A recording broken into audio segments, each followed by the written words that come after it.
Good morning 7th class. आज हम पढ़ेंगे बसंत भाग 2 और उसके पाठ 11 के बारे में, जिसका नाम है रहीम के दोहे। इसके रचिता हैं रहीम जी। तो आइए सबसे पहले हम रहीम के बारे में जानते हैं। रहीम दास मुगल सम्राट अकबर के शासन काल के एक महान कवि थे। उनका पूरा नाम नवाब अब्दुल रहीम खाने खाना था। वो अकबर की सभा में महत्वपूर्ण विद्वानों में से एक थे, जिन्हें नवरत्न भी कहा जाता था। रहीम अपने दोहे और जोशी पर लिखे कई किताबों के कारण बहुत मशहूर थे। तो आइए अब हम रहीम के दोहों में से इनकी व्याख्या को जानें। कही रहीम संपत्ति सगे, बनत बहुत बहुरीत, विपत्ति कसोटी जे कसे, तेई साचे मीठ। तो इन दोहों में रहीम जी कहते हैं कि संपत्ति के कारण अनेक व्यक्ति बहुत प्रकार से सगे संबंधी बन बैठते हैं, परंतु जो व्यक्ति मुसीबत के समय सहायता रूपी कसौटी पर खरा उतरता है, वही सच्चा मित्र होता है। भाव है, मुसीबत में काम आने वाला ही सच्चा मित्र होता है। अगले दोहे के बारे में जानेंगे। जाल परे जल जात बही, तजी मीनन को मोह, रहीमन मछरी नीर को, तऊ न छोड़ित छो। रहीम जी कहते हैं कि जब मछली पकड़ने के लिए जाल को जल में डाला जाता है, तो मछलियों के प्रति मोह को छोड़कर जल शीघ्र ही जाल से निकल जाता है।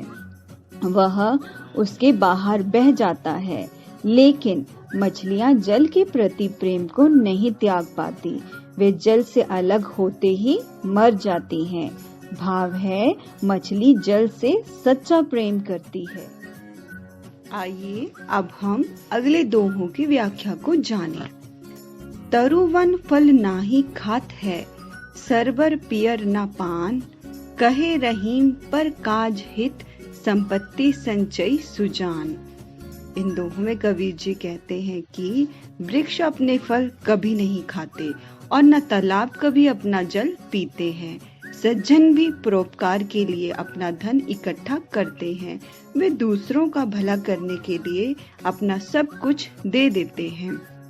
भाव है, परोपकार के लिए कार्य करते हुए मनुष्य को अपना जीवन जीना चाहिए। परोपकार की भावना का ही इसमें वर्णन किया गया है। अगले दोहे की व्याख्या को जानेंगे।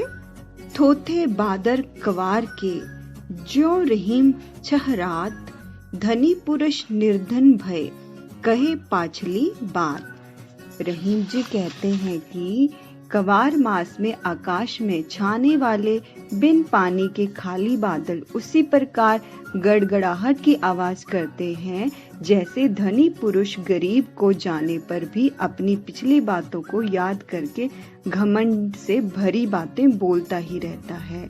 कुछ भी पास ना रहने पर उसका अभिमान नष्ट नहीं होता है। कवार मास के खोखले बादलों की तुलना अमीर के गरीब होने से की गई है। अब हम अंतिम दोहे की व्याख्या को जानेंगे। धरती की सी रीत है, सीत धाम ओह में, जैसे परे सो सही रहे, त्यों ही रहीम यह दे। रहीम जी का कहना है कि इस शरीर की झेलने की रीति धरती के समान है। धरती सर्दी, गर्मी और वर्षा की विपरीत स्थितियों को अपने पर झेल लेती है। मनुष्य का शरीर जीवन में आने वाले सुख दुख को, जैसी भी परिस्थितियां हो, उन्हें सहन कर लेते हैं। कवि ने धरती को सहनशील बताया है। रहीम जी ने अपने दोहों में नीति के बारे में बताया है। उन्होंने कहा है कि समाज में अपने सगे संबंधियों और मित्रों रूपी संपत्ति बहुत मुश्किल से मिलती है। जो मुसीबत में साथ देते हैं, वही सच्चा मित्र होता है। जाल मछलियों के मुंह को छोड़कर पानी पर बहता हुआ जाता है, लेकिन उसको देखकर मछलियाँ पानी को फिर भी नहीं छोड़ती। वृक्ष अपना फल कभी नहीं खाते और ना ही तालाब अपना पानी पीते हैं। सज्जन परोपकार के लिए संपत्ति को इकट्ठा करते हैं। कवार मास के जल से रहित बादल उसी प्रकार गरजते हैं जैसे धनी पुरुष के निर्धन होने पर पिछली बातें याद करते करते रहना है। बस शरीर धरती के समान जैसे तैसे पड़े हुए सर्दी, गर्मी और वर्षा सहन करता रहता।